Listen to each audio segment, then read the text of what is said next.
Good morning. आज हम महाभारत का पाठ 8 कर्ण पढ़ेंगे। कर्ण महाभारत का बहुत ही महत्वपूर्ण पात्र है। नया चैप्टर है, आप लोग बहुत ध्यान से सुनेंगे। मैं रीडिंग करके समझा रही हूँ। पाठ 8 कर्ण। पांडवों ने पहले कृपाचार्य से और बाद में द्रोणाचार्य से अस्त्र शस्त्र की शिक्षा पाई। उनको जब विद्या में काफी निपुणता प्राप्त हो गई तो एक भारी समारोह किया गया जिसमें सबने अपने कौशल का प्रदर्शन किया। सारे नगरवासी इस समारोह को देखने आए थे। तरह तरह के खेल हुए और हरेक राजकुमार यही चाहता था कि वही सबसे बढ़कर निकले। आपस में प्रतिस्पर्धा बड़े जोर की थी, परंतु तीर चलाने में पांडुपुत्र अर्जुन का कोई सानी न था। कोई सानी न था मतलब उसकी तरह धनुर्विद्या में निपुण कोई नहीं था। अर्जुन ने धनुष विद्या में कमाल का खेल दिखाया। उसकी अद्भुत चतुरता को देखकर सभी दर्शक और राजवंश के सभी उपस्थित लोग दंग रह गए। यह देखकर दुर्योधन का मन ईर्ष्या से जलने लगा। अभी खेल हो ही रहा था कि इतने में रंगभूमि के द्वार पर खम ठोकते हुए एक रोबीला और तेजस्वी युवक मस्तानी चाल से आकर अर्जुन के सामने खड़ा हो गया। वह युवक और कोई नहीं, अधिरथ द्वारा पोषित कुंती पुत्र कर्ण ही था। लेकिन उसके कुंती पुत्र होने की बात किसी को मालूम न थी। अर्जुन भी अपना जो धनुर्विद्या में वो निपुणता है, उसके पास जो कुशलता है, वो दिखाने के लिए वो भी वहां आ गया।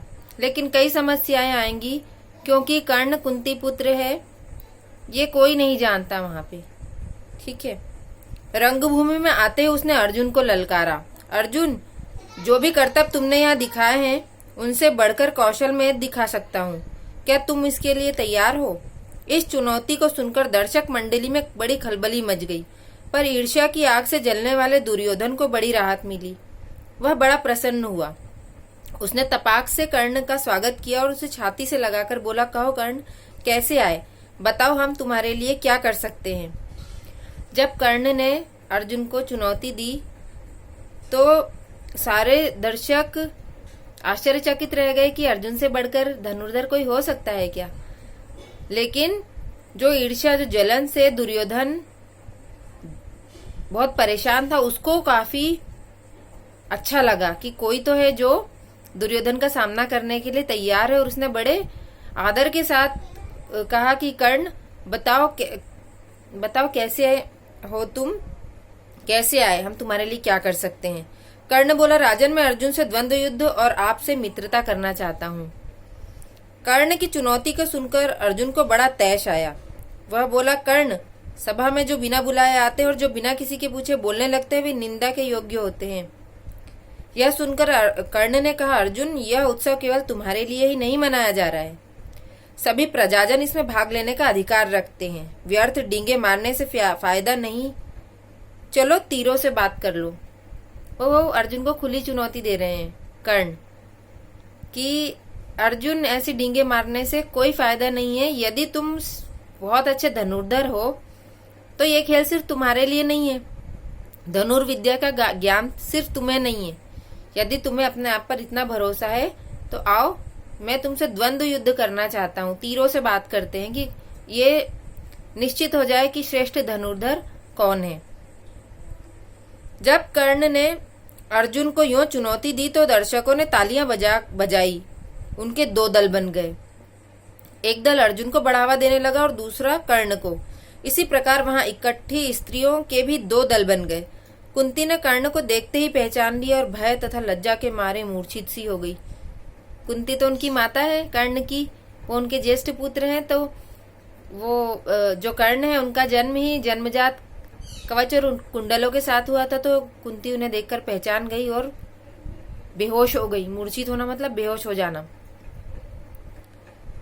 उसकी यह हालत देखकर विदुर ने दासियों को बुलाकर उसे चेत करवाया मतलब उन्हें जगाया।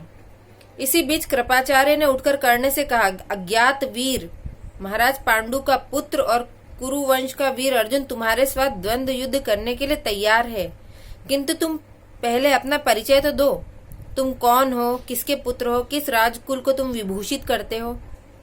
द्वंद्व युद्ध बराबर वालों में ही होता है। कुल का परिचय पाए बगैर राजकुमार कभी द्वंद्व करने को तैयार नहीं होते। कृपाचार्य की यह बात सुनकर कर्ण का सिर झुक गया, क्योंकि वो तो अपने आप को सूत पुत्र मानता है। उसे नहीं पता कि वो क्षत्रिय है, वो कुंती का पुत्र है, उसे नहीं पता। उसे केवल इतना पता है कि अधिरथ उसके पिता हैं, वो एक सारथी का पुत्र है। और यहाँ पर बात हो रही है कि युद्ध तो बराबरी वालों में होता है, तो तुम बताओ तुम कहाँ के राजा हो, तुम किस राजा के पुत्र हो, कौन से राजकुमार हो। तो उसका सिर झुक जाता है। कर्ण को इस तरह देखकर दुर्योधन उठ खड़ा हुआ और बोला, अगर बराबरी की बात है तो मैं आज ही कर्ण को अंग देश का राजा बनाता हूँ। यह कहकर दुर्योधन ने तुरंत पितामह भीष्म एवं पिता धृतराष्ट्र से अनुमति लेकर वहीं रंगभूमि में ही राज्याभिषेक की सामग्री मंगवाई और कर्ण का राज्याभिषेक करके उसे अंग देश का राजा घोषित कर दिया। देखो, दुर्योधन ने यहाँ पर कर्ण से मित्रता स्वार्थवश की, क्योंकि वो अर्जुन का मुकाबला नहीं कर पा रहा था। उसे लगा कि कोई है जो उसका मुकाबला कर सकता है, तो अगर सिर्फ यही दीवार है बीच में कि वो कहीं का राजकुमार नहीं है या किसी राजा का पुत्र नहीं है, तो मैं इस परेशानी को अभी दूर कर देता हूँ, मैं उसे अंग देश का राजा बना देता हूँ। और इस प्रकार से दुर्योधन ने वहीं कर्ण को अंग देश का राजा घोषित किया और उसका वहीं राज्याभिषेक कर दिया। इतने में बूढ़ा सारथी अधिरथ, जिसने कर्ण को पाला था, लाठी टेकता हुआ और भय के मारे कांपता हुआ सभा में प्रविष्ट हुआ। कर्ण, जो अभी अभी अंग देश का नरेश बना दिया गया था, उसको देखते ही धनुष नीचे रखकर उठ खड़ा हुआ और पिता मानकर बड़े आदर के साथ उसके आगे सिर नवाया। बूढ़े ने भी बेटा कहकर उसे गले लगा लिया। यह देखकर भीम खूब कहा मारकर हंस पड़ा और बोला, सारथी के बेटे, धनुष छोड़कर हाथ में चाबुक लो, चाबुक, वही तुम्हें शोभा देगा। तुम भला कब से अर्जुन के साथ द्वंद्व युद्ध करने के योग्य हो गए। ये भीम ने एक तरह से कर्ण का अपमान किया। यहाँ पर देखो, कर्ण ने अंग देश का राजा बनने के बाद भी अपने पिता का सम्मान करना नहीं भूला। वो उसने बाकायदा अपने पिता, जिन्होंने उसे पाला था, अधिरथ, उनके पैर पड़े और अधिरथ जिन्होंने उसे पाला था, उन्होंने भी बेटा कहकर बड़े स्नेह के साथ उन्हें गले लगा लिया। इस पर भीम ने अट्टहास किया, मजाक उड़ाया कि अच्छा, तुम सारथी के पुत्र हो तो तुम्हारे हाथ में तो चाबुक होनी चाहिए, तुम कब से धनुष बाण उठाकर अर्जुन का सामना करोगे, ये तुम्हारे बस की बात नहीं है। यह सब देखकर सभा में खलबली मच गई। इस समय सूरज भी डूब रहा था, इस कारण सभा विसर्जित हो गई। मशालों और दीपकों की रोशनी में दर्शक वृंद अपनी अपनी पसंद के अनुसार अर्जुन, कर्ण और दुर्योधन की जय बोलते जाते थे। अर्जुन से कर्ण का युद्ध नहीं हो पाया। युद्ध मतलब उनकी बराबरी का, जो उन्हें अपना रण कौशल दिखाना है, धनुर्विद्या का, वो नहीं दिखा पाए, क्योंकि सूर्यास्त के बाद ये चीजें नहीं होती। तो दर्शक सभी अपनी अपनी पसंद के अनुसार, कोई दुर्योधन की जय कर रहा था, कोई अर्जुन की, कोई कर्ण की। इस प्रकार से सभा का विसर्जन हो गया। इस घटना के बहुत समय बाद एक बार इंद्र बूढ़े ब्राह्मण के वेश में अंग नरेश कर्ण के पास आए और उसके जन्मजात कवच और कुंडलों की भिक्षा मांगी। इंद्र को डर था कि भावी युद्ध में कर्ण की शक्ति से अर्जुन पर विपत्ति आ सकती है। इस कारण कर्ण की ताकत कम करने की इच्छा से ही उन्होंने उससे यह भिक्षा मांगी थी। जो महाभारत का युद्ध होने वाला था, अगर कर्ण कवच और कुंडलों के साथ लड़ता तो उसको हराना संभव नहीं था। और जो कर्ण थे वो सूर्य पुत्र थे और जो अर्जुन थे वो इंद्र देवता के पुत्र थे। तो इंद्र देवता अपने पुत्र अर्जुन की रक्षा के लिए चाहते थे, क्योंकि कर्ण दानवीर था, उनसे कोई कुछ भी मांग ले तो वो कभी मना नहीं करते थे। तो उन्होंने सोचा कि मैं, जब कर्ण सूर्य पूजा कर चुके होंगे, मैं उस समय जाकर कर्ण से कवच और कुंडल मांग लूंगा, ताकि भावी युद्ध में अर्जुन को किसी तरह की परेशानी ना हो। कर्ण को सूर्यदेव ने पहले ही सचेत कर दिया था कि उसे धोखा देने के लिए इंद्र ऐसी चाल चलने वाले हैं, परंतु कर्ण इतना दानी था कि किसी के कुछ मांगने पर वह मना कर ही नहीं सकता था। इस कारण यह जानते हुए भी कि भिखारी के वेश में इंद्र धोखा कर रहे हैं, कर्ण ने अपने जन्मजात कवच और कुंडल निकालकर भिक्षा में दे दिए। इसीलिए कर्ण को दानवीर कर्ण की उपाधि दी गई है। उनके जैसा दानवीर कोई हो ही नहीं सकता। इस अद्भुत दानवीरता को देखकर इंद्र चकित रह गए। कर्ण की प्रशंसा करते हुए बोले, कर्ण, तुमसे मैं बहुत प्रसन्न हूँ, तुम जो भी वरदान चाहो मांगो। कर्ण ने देवराज से कहा, आप प्रसन्न हैं तो शत्रुओं का संहार करने वाला अपना शक्ति नामक अस्त्र मुझे प्रदान करें। ये शक्ति नामक अस्त्र कर्ण ने अर्जुन का वध करने के लिए लिया था। बड़ी प्रसन्नता के साथ वह अपना शस्त्र कर्ण को देते हुए देवराज ने कहा, युद्ध में तुम जिस किसी को लक्ष्य करके इसका प्रयोग करोगे वह अवश्य मारा जाएगा, परंतु एक ही बार तुम इसका प्रयोग कर सकोगे। तुम्हारे शत्रु को मारने के बाद यह मेरे पास वापस आ जाएगा। इतना कहकर इंद्र चले गए।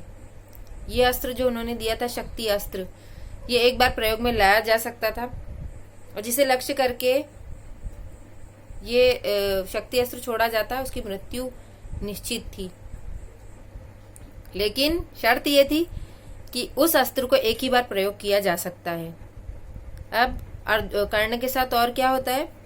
एक बार कर्ण को परशुराम जी से ब्रह्मास्त्र सीखने की इच्छा हुई, इसलिए वह ब्राह्मण के वेश में परशुराम जी के पास गया और प्रार्थना की कि उसे शिष्य स्वीकार करने की कृपा करें। परशुराम जी ने उसे ब्राह्मण समझकर शिष्य बना लिया। इस प्रकार छल से कर्ण ने ब्रह्मास्त्र चलाना सीख लिया।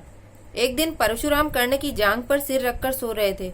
इतने में एक काला भौरा कर्ण की जांघ के नीचे घुस गया और काटने लगा।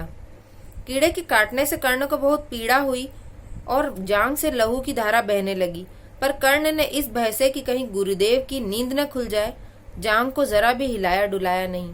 देखो कर्ण कितना गुरु भक्त था कि उसने ये परवाह नहीं की कि मुझे कितनी पीड़ा हो रही है, मेरे गुरुदेव की निद्रा भंग नहीं होना चाहिए। इस वजह से उन्होंने अपने पैर को नहीं हिलाया और वो भौरा उनके पैर में काटता रहा और रक्त जो है वो बहता रहा। जब खून से परशुराम की देह भीगने लगी तो उनकी नींद खुली। उन्होंने देखा कि कर्ण की जांघ से खून बह रहा है। यह देखकर परशुराम बोले, बेटा सच बताओ तुम कौन हो। तब कर्ण असली बात न छिपा सका। उसने स्वीकार कर लिया कि वह ब्राह्मण नहीं बल्कि सूत पुत्र है। उन्होंने यह जानकर परशुराम को बड़ा क्रोध आया, अतः उन्होंने उसी घड़ी कर्ण को शाप देते हुए कहा, चूंकि तुमने अपने गुरु को ही धोखा दिया है, इसलिए जो विद्या तुमने मुझसे सीखी है वह अंत समय में तुम्हारे किसी काम न आएगी। ऐन वक्त पर तुम उसे भूल जाओगे। रण क्षेत्र में तुम्हारे रथ का पहिया पृथ्वी में धंस जाएगा। परशुराम जी का यह शाप झूठा न हुआ। जीवन भर कर्ण को उनकी सिखाई हुई ब्रह्मास्त्र विद्या याद रही, पर कुरुक्षेत्र के मैदान में अर्जुन से युद्ध करते समय कर्ण को वह याद न रही। दुर्योधन के घनिष्ठ मित्र कर्ण ने अंत समय तक कौरवों का साथ न छोड़ा। कुरुक्षेत्र के युद्ध में भीष्म तथा आचार्य द्रोण के आहत हो जाने के बाद दुर्योधन ने कर्ण को ही कौरव सेना का सेनापति बनाया था। कर्ण ने 2 दिन तक अद्भुत कुशलता के साथ युद्ध का संचालन किया। आखिर जब शापवश उसके रथ का पहिया जमीन में धंस गया और वह धनुष बाण रखकर जमीन में धंसा हुआ पहिया निकालने का प्रयत्न करने लगा, तभी अर्जुन ने उस महारथी पर प्रहार किया। माता कुंती ने जब यह सुना तो उसके दुख का पार न रहा। देखो कर्ण जो है, जब आप इस चैप्टर को समझेंगे तो आप ये ध्यान रखें कि आप बुक लेकर बैठें। कर्ण इस महाभारत का बहुत अधिक महत्वपूर्ण पात्र है। उसकी किसी तरह से कोई गलती नहीं थी, लेकिन फिर भी आपने देखा कि उसका त्याग हुआ। वो अपनी पहचान नहीं जानता था। वो अपने आप को सूत पुत्र मानता था, जबकि वो कुंती पुत्र था, क्षत्रियों का, पांडवों का सबसे ज्येष्ठ भाई। और अंत तक उसके साथ अन्याय ही अन्याय हुआ। उसने एक गलती की कि जो परशुराम जी है उनसे झूठ बोला कि मैं ब्राह्मण हूँ, क्योंकि वो ब्रह्मास्त्र की शिक्षा लेना चाहता था। उनने सीख तो ली, लेकिन जब परशुराम जी ने देखा कि इतनी सहन शक्ति, इतनी सहनशीलता किसी ब्राह्मण में नहीं हो सकती, क्योंकि रक्त बहते जा रहा था और वो हिल भी नहीं रहे थे। और परशुराम जी का क्रोध सभी जानते हैं, इसलिए परशुराम जी ने क्रोध में आकर कर्ण को श्राप दिया कि तुमने जो छल से विद्या ग्रहण की है वो तुम्हें जीवन भर मतलब याद रहेगी, लेकिन जब तुम्हें इसकी जरूरत पड़ेगी तुम उसे भूल जाओगे। और यही हुआ। जब महाभारत का युद्ध हुआ तो कर्ण वो विद्या भूल गए। उन्होंने बहुत याद करने की कोशिश की, लेकिन वो उसको भूल गए। और जब कर्ण का पहिया, रथ का पहिया धंसा, तब अर्जुन ने उस पर बाण चलाए और इस प्रकार से कर्ण की मृत्यु हुई। कुंती ने जब ये सुना तो वो बहुत दुखी हुई, क्योंकि उनका पहला पुत्र कर्ण ही था।